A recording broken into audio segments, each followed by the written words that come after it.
Bonjour mes chers amis, on va poursuivre ce matin notre étude quotidienne de Michelet.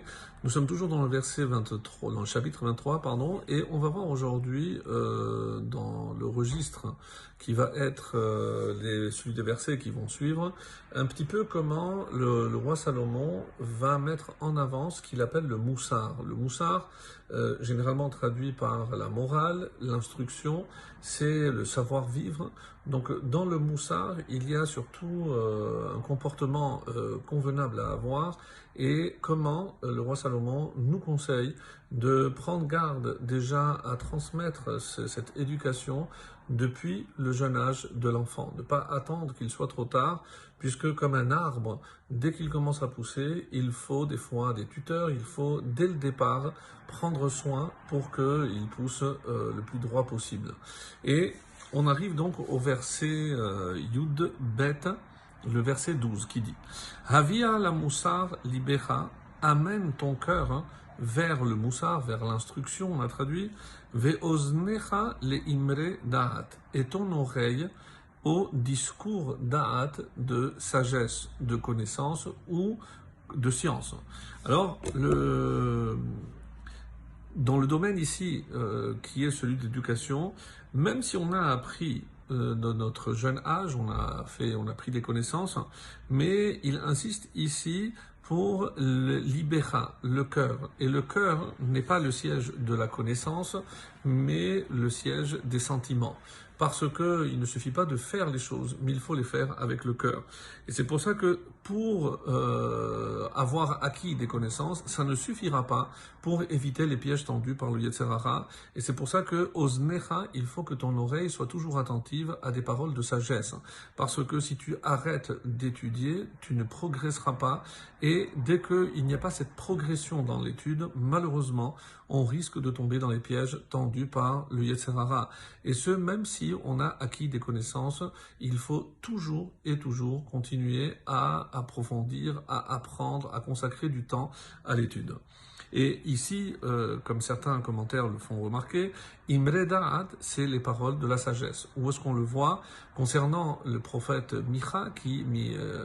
Malachi, qui nous dit Sifte Kohen Ishmeru Da'at, les lèvres des Kohanim, des Ishmeru Da'at garderont la connaissance. Qu'est-ce que c'est Da'at ici? C'est Da'at Torah, la connaissance de la Torah. Donc extrêmement important. Et aujourd'hui, nous savons, les Kohanim ont été remplacés par des sages. Donc écouter les paroles des sages, c'est ce qui nous permettra de continuer à avancer dans la pratique des mitzvot et évidemment le comportement que Dieu attend de nous. Yud Gimel, Altimna Minar Moussar, ne dispense pas le jeune homme du moussard, de l'instruction. Ne dis pas ça ne servira à rien, il vaut mieux qu'il acquiert des connaissances. Non, la connaissance sans le moussard, sans le comportement, et on est bien placé puisque si on devait mettre un titre au Pirkei Avot, les maximes des pères que nous lisons tous les Shabbatot, entre Pessah et le don de la Torah et Shavuot, donc ce sont essentiellement des enseignements, des adages de moussard, puisqu'il n'y a pas de halacha, il n'y a pas de loi, de législation, ça concerne plus le comportement. Donc, Altimna Mina al-Moussar ne dispense pas le jeune homme de l'instruction, qui takenu bashevet lo yamut, car si tu le frappes avec la verge, lo yamut, il ne mourra pas. Alors, qu'est-ce que cela veut dire? Ne pas se montrer trop tendre avec les jeunes enfants. On peut se dire, je ne dois pas être trop dur, on a tendance à se montrer des fois un peu laxiste, et savoir corriger avec tendresse, évidemment, et non pas avec cruauté, et pour ça que la verge n'est pas quelque chose de dur qui ne va pas faire mal, puisque le but, évidemment, ce n'est pas de faire mal, ça peut être la verge de correction, pas forcément, encore une fois, un vrai bâton.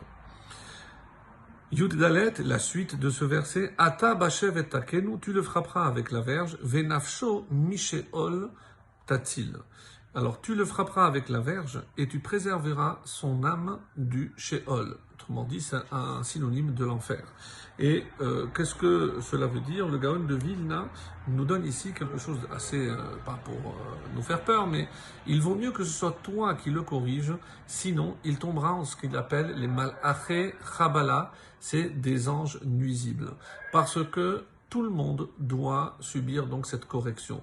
De deux choses l'une, soit nous, en tant que parents, on prend en charge cette correction et comme ça, l'enfant pourra être sauvé. Sinon, c'est ce qu'il dit, que ce soit toi qui le corrige et non pas le malaché Chabala, pour son sauver son âme, hein, et ben des fois, il faut le corriger ici en bas, comme nous l'apprenons de la Torah. Alors, n'hésitons pas à corriger nos enfants, c'est certainement pour leur bien, pas par cruauté, pas dans la colère, et c'est comme ça qu'on sauvera leur neshamot, puisque chaque enfant est une neshama théora que Dieu nous a confiée pour la faire grandir et pour la faire briller. Excellente journée.